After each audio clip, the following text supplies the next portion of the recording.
Are you ready to cook? So today, I'm going to show you one of the dishes I'd make if I wanted to potentially impress someone on a date. It's really easy, it's super delicious, and it doesn't take very long to cook because I figure you want to spend more time with the person that you're on a date with. So we're going to make an amazing lamb steak dish, which is nicely spiced and pan fried. We're going to serve with black and green beans and then some strained yogurt and some harissa. It's going to be delicious. And it's going to be very easy, and I'm very excited to show you. Let's go. Okay, so the first thing is preparing the lamb. So I've taken it out of its wrapper and I'm just putting it onto kind of an absorbent paper. Anytime you're ever pan frying, you want to make sure any meat or protein is dry, because oil and water do not result in crispy or golden meat. So you need to make sure that it's nice and dry. So we're going to pat that dry now on both sides. First thing is spicing and seasoning. So here I've got some ground cumin, and I've also got some smoked paprika, and then some salt. So I'm just going to take a pinch of salt. So we're just going to put about half a teaspoon in total of smoked paprika and ground cumin just over the steak with the salt. And then I'm going to get some olive oil. Ooh. And just kind of drizzle a bit over. And then we just want to massage that spice into the steak. This is a nice summery dish, and you can also cook it on a barbecue as well. You don't have to do this in a pan.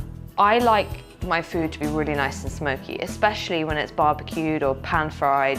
I'm having a bit of a love affair with liquid smoke, and this is literally just water that has been smoked. And you can add it into marinades and dressings and meat rubs. What I'm going to do is I'm just going to add one drop to my plate there with a little bit more olive oil, and I'm just going to rub that together.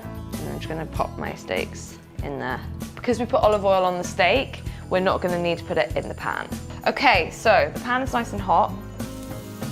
That is the sound we want. And we're just going to leave them for like a minute and a half on each side. So when this side's cooked for about a minute and a half, I'll flip them and cook them on the other side. And then we're going to pop them to one side to rest. And we're going to cook the green beans in the same pan. Ready to flip.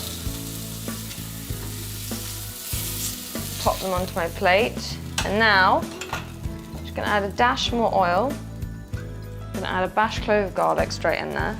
So what you're going to do here is basically just flavour the oil with the garlic and go the green beans. And you just move them in the pan for a couple of minutes. We're going to add a sprinkle of salt. So I've got a bit of coriander, and I've also got a bit of mint as well. And just chop through.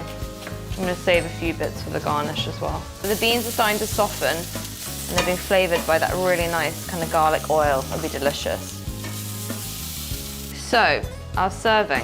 I'm just going to add about a tablespoon of yogurt to the plate. Spread it around a bit. I'm going to drizzle over some tahini, about a heaped teaspoon. Some harissa as well. Okay, cool, so then we add the steak to the top, and then I've got a bit of olive oil here, and I'm just going to add another drop of this liquid smoke, a pinch of these herbs, and then just give them a little kind of mix, a little bit of salt, and then I'm just going to use this on the top and kind of around. And there you have it, my delicious spiced lamb steaks with charred greens, yogurt and harissa. I mean, if that's not a perfect date night dish, I don't know what is. Do leave your comment in the comment box below, and I'll see you next time.